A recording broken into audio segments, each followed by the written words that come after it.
Assalamualaikum warahmatullahi wabarakatuh. Halo pemirsa TV Peduli dimanapun Anda berada.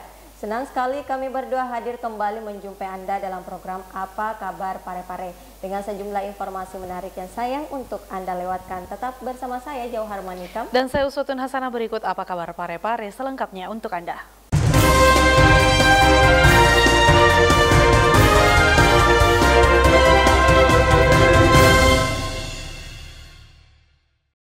Pemirsa, dengan maraknya razia masker yang dilakukan oleh tim gugus tugas sebagai langkah memutus mata rantai COVID-19 di Kota Parepare, Spiderman Parepare kembali beraksi dengan membagikan masker kepada pengguna jalan. Tapi aksinya kali ini tidak sendiri, namun ditemani dengan teman dari PLN Bakaru Kota Parepare. Berikut liputannya. Spiderman Parepare kembali beraksi. Kali ini aksinya membagikan masker kepada pengguna jalan. Aksinya kali ini tidak sendiri, namun ditemani dengan teman dari PLN Bakaru Kota Parepare.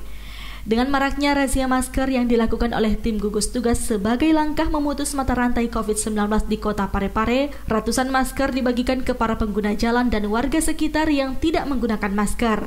Hal ini dilakukan sebagai bentuk menjaga warga Kota Parepare agar tidak terserang oleh virus corona yang sedang melanda di seluruh dunia. Jadi kegiatan kita hari ini adalah membagikan masker ke masyarakat. Karena sekarang ini mungkin beberapa masyarakat udah lupa atau apa karena sudah banyak lagi yang tidak memakai masker ketika berkendara di luar. Jadi kita bekerja sama dengan PLN membagikan masker di pinggir jalan ini agar masyarakat lebih patuh, dan kita juga memberikan edukasi supaya masyarakat mau mematuhi protokol kesehatan ketika berada di luar rumah. Sementara itu, pihak dari PLN Bakaru yang ikut dalam aksi membantu Spiderman mengatakan pihaknya juga merasa terpanggil untuk memastikan agar warga Parepare tidak ada lagi yang terserang COVID-19. Dengan melihat banyaknya para pengguna jalan yang terjaring razia saat operasi justisi karena tidak menggunakan masker, maka mereka pun turun untuk membagikan masker kepada para warga ini. Namun dengan aksi mereka, diharapkan agar masyarakat lebih sadar akan menjaga protokol kesehatan di tengah pandemi COVID-19 saat ini. Kami membagikan masker dan kami juga bekerja sama percaya dengan salah satu influencer yang ada di Kota Parepare, yaitu Spiderman, di mana kita tahu di beberapa hari ini sudah banyak sekali masyarakat yang terjaring razia, yaitu khususnya razia masker di tengah pandemi COVID-19 ini. Harapan kita semoga dengan adanya pembagian masker ini bisa meningkatkan kesadaran masyarakat untuk penggunaan masker, sehingga masyarakat tidak perlu membayar denda ataupun melaksanakan sanksi sosial. Erwin, TV Peduli mengabarkan. Saudara, Kepolisian Sektor Soreang kembali mengamankan 2 pelaku tindak pidana pencurian dengan barang bukti berupa 1 laptop, 2 PC, dan 1 handphone. Akibat dari perbuatannya, kini tersangka didakwa dengan pasal 363 dengan ancaman hukuman 9 tahun penjara. 2 pelaku tindak pidana pencurian kembali diamankan aparat Kepolisian Sektor Soreang Polres Parepare yang merupakan tersangka kasus pencurian barang elektronik yang terjadi pada 2019 yang lalu.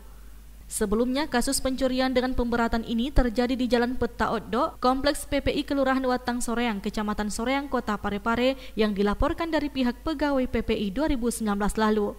Dari laporan itu, personil Soreang berhasil menangkap tersangkanya yang pertama, yaitu Rahmat, yang tertangkap di Kompleks PPI Cempay, dan setelah dilakukan pemeriksaan, dirinya menjalankan aksi tersebut tidak seorang diri, namun bersama dengan rekannya yang saat itu tidak berada di Kota Parepare.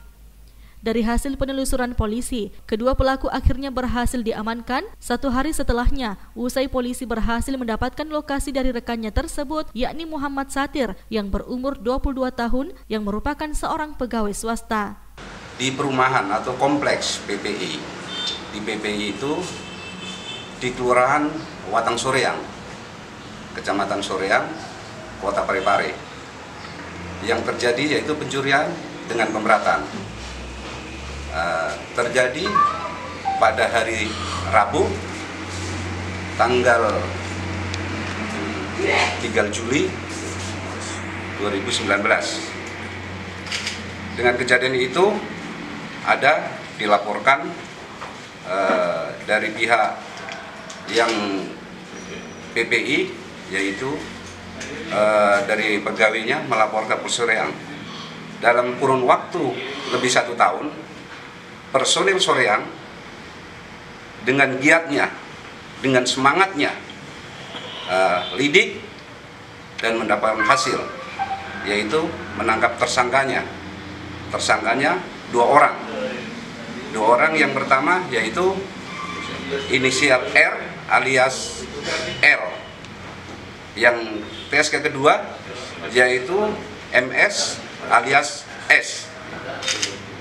Jadi kronologis yang kejadian tersebut, pada waktu itu kedua tersangka sudah sepakat pada malam itu sepakat untuk mengadakan R alias L ditangkap di kompleks PPI. Di kompleks PPI setelah dikembangkan, MS alias S posisinya tidak di Parepare. Pada waktu itu dia perjalanan dari daerah Palopo. Setelah anggota dengar informasi bahwa perjalanan pulang, anggota Polsek Soreang menghadang di jalan dan mendapatkan menghentikan mobil yang dinaiki sama MS alias S, sementara tidur di samping supir. Pada waktu itu yang R alias L ditangkap tanggal 24 November tahun 2020, jamnya sekitar jam 17.00. Pengembangannya, MS alias S ditangkap tanggal 25 November tahun 2020 jam 03.00. Pasalnya sendiri yang dikenakan? Pasal yang dikenakan yaitu 363, pemberatan. Ancaman hukumannya 9 tahun penjara. Pihak kepolisian sektor Soreang kini mengamankan kedua tersangka dengan barang bukti berupa 1 laptop, 2 PC, dan 1 handphone, namun yang lainnya masih dalam tahap pengembangan.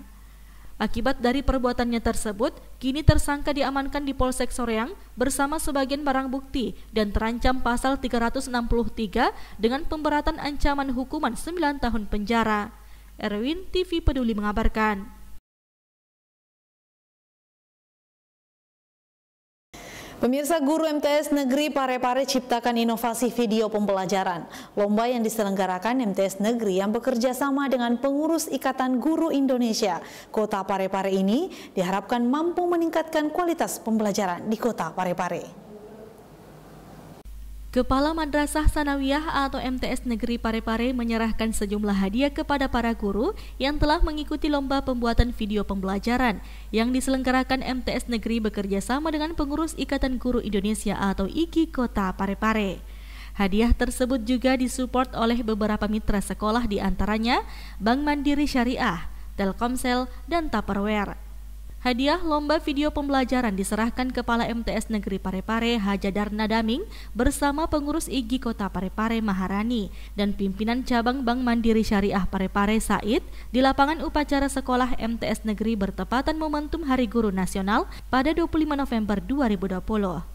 Pengurus IGI Kota Parepare Maharani selaku juri dalam lomba tersebut merasa kagum dengan semangat guru-guru di MTS Negeri Parepare atas keberhasilan mereka membuat video pembelajaran hanya dalam waktu 2 hari.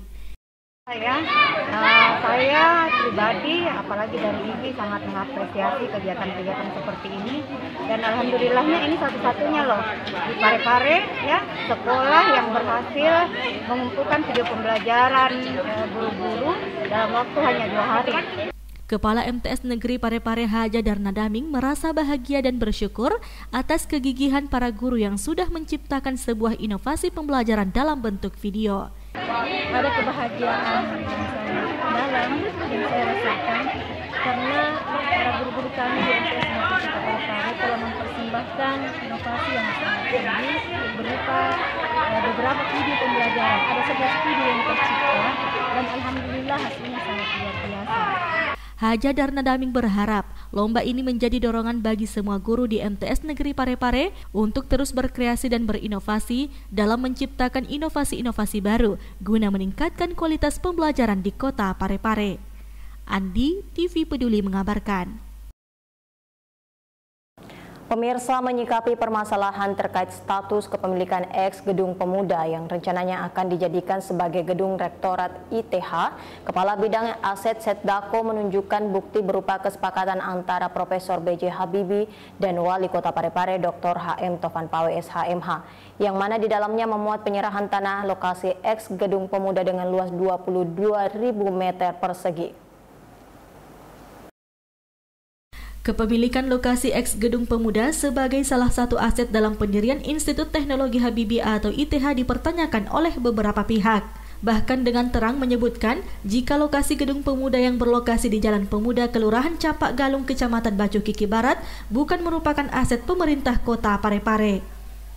Menyikapi pernyataan tersebut, Kepala Bidang Aset Setdako Parepare Mursalim menjelaskan hingga menunjukkan bukti kesepakatan bersama yang dibubuhi tanda tangan Profesor B.J. Habibie sebagai pihak kedua dan Wali Kota Parepare Dr. H.M. Taufan Pawe SHMH sebagai pihak pertama.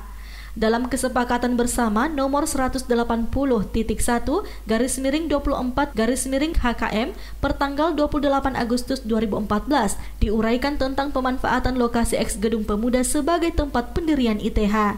Dalam kesepakatan itu tertulis 3 pasal. Pasal pertama berbunyi, kesepakatan bersama ini adalah berupa penyerahan tanah lokasi eks Gedung Pemuda dengan luas 22.000 meter persegi yang terletak di Jalan Pemuda kepada pihak pertama, yakni Wali Kota Parepare, untuk dipergunakan sebagai lokasi pembangunan Gedung ITH Parepare. Terkait dengan frase hak pakai, pada ayat kedua dalam kesepakatan bersama itu, Mursalim menjelaskan semua aset pemerintah, baik pusat, provinsi maupun daerah disebut hak pakai. Mursalim juga menekankan pemerintah Kota Parepare tidak berani mensertifikatkan aset yang bukan menjadi milik pemerintah karena akan menjadi kendala dalam pendirian ITH. Kan kepada pihak kedua menyerahkan kepada pihak pertama. Jadi dalam perjanjian ini pihak kedua itu adalah Bapak Barudin Habibie sendiri dan pihak pertama itu Bapak Wali Kota. Mewakili pemerintah Kota Parepare. Jadi pihak kedua menyerahkan kepada pihak pertama lokasi eks Gedung Pemuda. Tidak menyatakan bahwa pinjam pakai. Menyerahkan. Untuk dilakukan untuk dipergunakan dalam rangka pembangunan gedung terkait dengan sarana perkuliahan Institut Teknologi Bidang Habibie. Pasal 2 ayat 1 itu. Ya, di pasal 2-nya pihak pertama menerima lokasi tersebut dan selanjutnya berhak untuk memohonkan status. Berhak untuk memohonkan status. Jadi dengan dasar ini maka pemerintah Kota Parepare itu menguruskan sertifikat. Karena semua aset-aset dalam bentuk tanah yang kita akan serahkan itu harus dalam bentuk sertifikat. Sama pemerintah daerah. Iya. Jadi kalau bilang itu dalam bentuk pinjam pakai, dalam sini tidak ada mengatakan meminjamkan, menyerahkan. Jadi sini menyerahkan. Nah, jadi dengan dasar ini maka pemerintah Kota Parepare itu mencatat dalam neraca aset kami. Jadi sebelum diserahkan itu ya harus kami catat sebagai aset kami. Nah, nanti setelah tercatat dalam aset kami, terus dilakukan pembangunan yang kami catat dalam bangunan itu yang akan diserahkan. Dan kemarin kan sudah diverifikasi seperti sudah pada Selasa kemarin, dan hasilnya tim verifikasi dari Kementerian Biro Keuangan dan Biro Aset milik daerah dari Kementerian Pendidikan Pusat mengatakan bahwa semua aset-aset kita memenuhi syarat yang layak untuk diterima mereka, karena mereka sangat selektif. Jadi mereka periksa lokasi lahannya, jadi termasuk pengamanan asetnya, apa langkah-langkah pemerintah kota kan sudah kami berikan, sudah ada pagarnya, 2 lokasi sudah ada pagarnya, sudah ada pagarnya. Terutama yang lokasi di Lemo itu yang 34 hektar itu kan sudah kami beri patok, sudah kami kasih plan, dan itu sebagai bentuk pengamanan aset kita. Sri Ayu, TV Peduli mengabarkan. Pada pelatihan Digital Entrepreneurship Academy yang dilaksanakan oleh Kementerian Komunikasi dan Informatika Republik Indonesia melalui Badan Penelitian Pengembangan Sumber Daya Manusia Kominfo Makassar, Kepala Dinas Kominfo Parepare dipercayakan menjadi salah satu pemateri dalam kegiatan tersebut. Kepala Dinas Kominfo Kota Parepare HM Iskandar Nusu SSTPMSI menjadi pemateri pada pelatihan Digital Entrepreneurship Academy bagi ibu-ibu rumah tangga dan pelaku usaha mikro kecil menengah atau UMKM Kota Parepare yang dilaksanakan Kementerian Komunikasi dan Informatika Republik Indonesia melalui Badan Penelitian Pengembangan Sumber Daya Manusia Komunikasi dan Informatika Makassar bekerja sama dengan pemerintah kota melalui Dinas Kominfo Kota Parepare di Hotel Grand Kartika pada Jumat 27 November 2020. Kepala Dinas Kominfo Kota Parepare HM Iskandar Nusu SSTPMSI saat memberikan materi terkait pengembangan e-commerce di Kota Parepare mengemukakan sejumlah pelaku usaha mikro kecil menengah atau UMKM Kota Parepare saat ini berjumlah 14.415 yang tersebar di 4 kecamatan dan 22 kelurahan yang ada di Kota Parepare. Dengan berbagai jenis usaha maupun produk, pemerintah Kota Parepare sendiri menurut mantan Camat Baju Kiki yang juga PLT Kepala Dinas Perhubungan Kota Parepare ini terus mendorong pelaku usaha UMKM untuk terus meningkatkan kemampuannya dan peran serta melalui kreativitas dalam inovasi dalam berusaha. Jadi harus kreatif dan memiliki inovasi. Ya, seperti kita lihat di depan mejanya ini sudah ada yang menampilkan produk-produknya. Tinggal ya, kita pelajari pada hari ini terkait dengan pemasarannya dan juga harus diperhatikan mengenai kemasan. Kalau saya tidak salah di daerah Kota Parepare, Dinas Perdagangan sudah ada untuk kemasan ya, pusat kemasan di daerah Cempai. Pelatihan yang berlangsung 2 hari tersebut diikuti sebanyak 40 orang pelaku usaha UMKM dan ibu-ibu rumah tangga dari 4 kecamatan di Kota Parepare. Sahril Sandi, TV Peduli mengabarkan. Pemirsa, dalam rangka 1 tahun kepemimpinan Andi Firdaus Jolong sebagai Direktur, Perusahaan Daerah Air Minum Kota Parepare melaksanakan kegiatan silaturahmi dengan awak media, yang mana pada kesempatan ini Firdaus Jolong memaparkan hasil capaian kinerja memuaskan PDAM selama masa kepemimpinannya. Baru-baru ini Perusahaan Daerah Air Minum atau PDAM Kota Parepare melaksanakan kegiatan silaturahmi dengan awak media dalam rangka 1 tahun kepemimpinan Andi Firdaus Jolong sebagai Direktur PDAM. Dalam kegiatan yang digelar di ruang rapat kantor PDAM tersebut, Direktur PDAM Parepare Andi Firdaus Jolong menjelaskan, setahun terakhir banyak program yang telah dijadwalkan, namun tidak semua terlaksana lantaran pandemi COVID-19. Prestasi dan kritikan yang ada sebagai pendorong agar bekerja lebih baik dalam memberikan pelayanan kepada masyarakat. Memberikan PDAM menyuntik 14 sumur dalam sehingga itu membantu saluran raya pada musim-musim tertentu. Sekiranya tidak ada itu, saya kira PDAM masih menjadi sorotan sangat keras terhadap masyarakat. Nah, sehingga keberadaan sumur dalam ini mesti kami manfaatkan secara baik-baik, melakukan perawatan, melakukan maintenance, sehingga fungsinya bisa sesuai dengan apa yang diinginkan oleh pemerintah kota. Tinggal memang perlu ada satu sumber. Setiap sumur dalam itu mesti ada reservoir, mesti ada aerator. Dan itu juga butuh investasi yang puluhan miliar. Ini juga mencari jalan keluarnya. Kemudian di 2021 itu ada jalan keluar sampai pada periode saya selesai. Tandanya harus mulai kelihatan.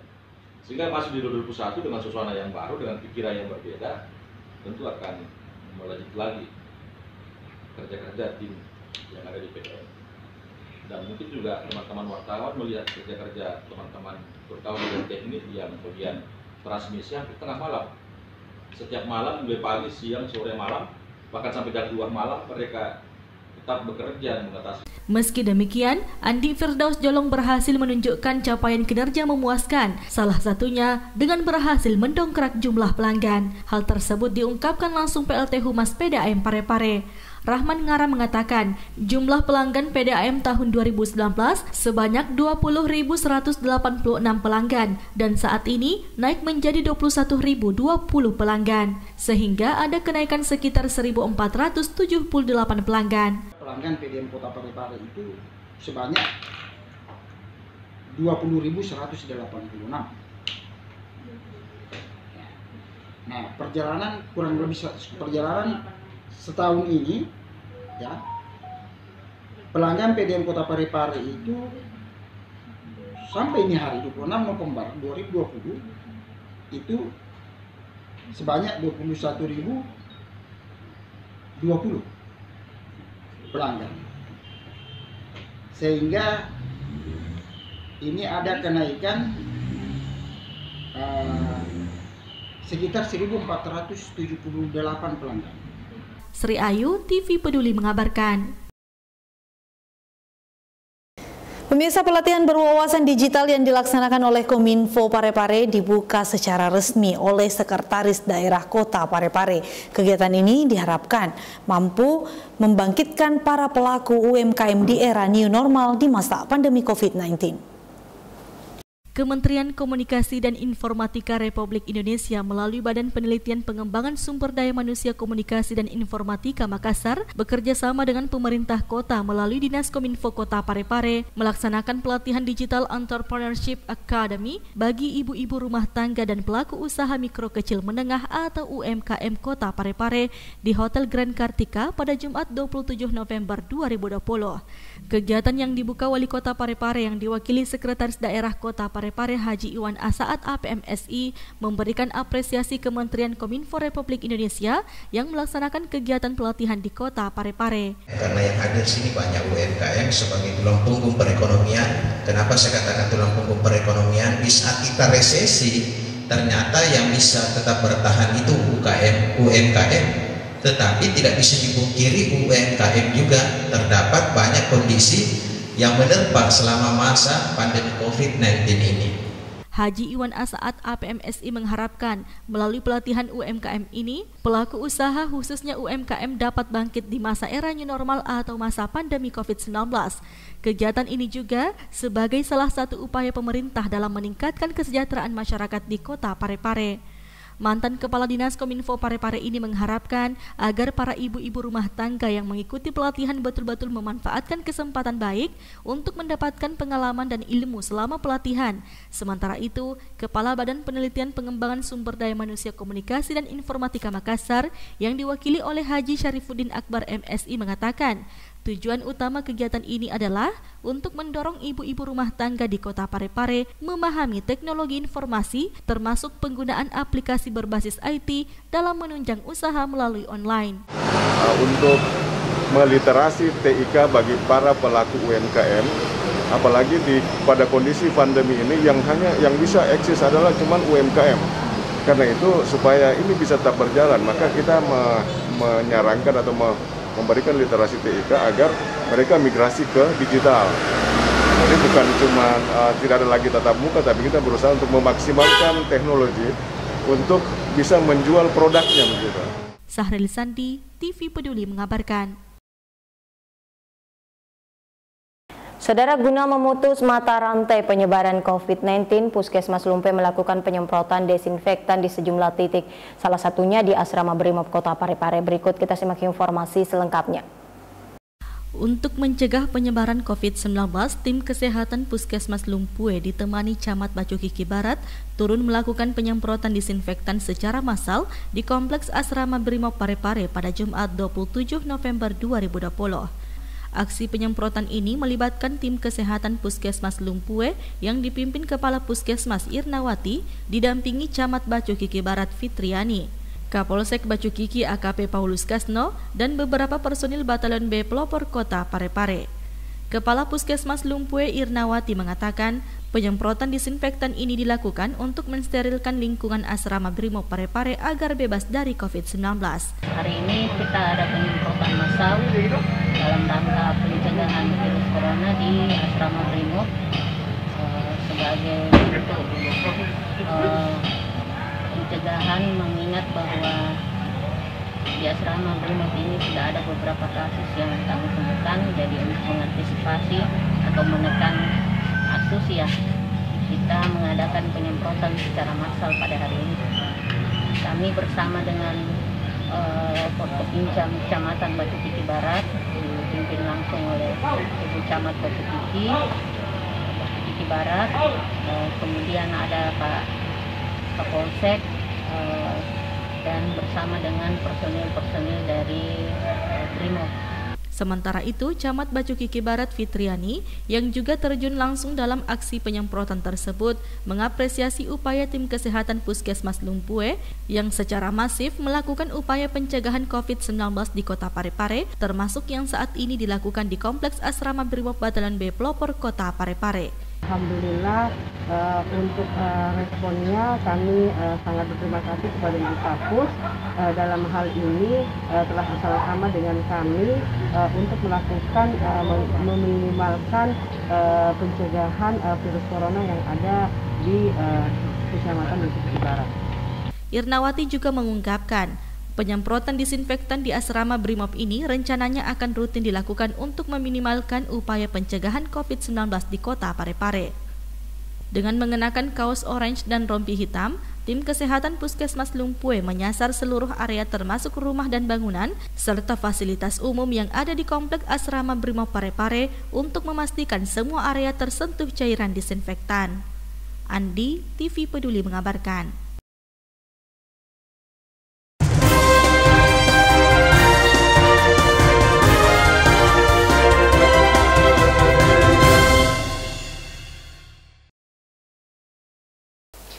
Dan pemirsa, informasi tadi sekaligus menutup perjumpaan kita kali ini. Terus perbarui informasi Anda seputar Kota Parepare dengan menyaksikan program-program persembahan TV Peduli. Saya Usutun Hasanah. Saya Johar Manika mewakili segenap kru yang bertugas mengucapkan terima kasih atas kebersamaan Anda dan sampai jumpa.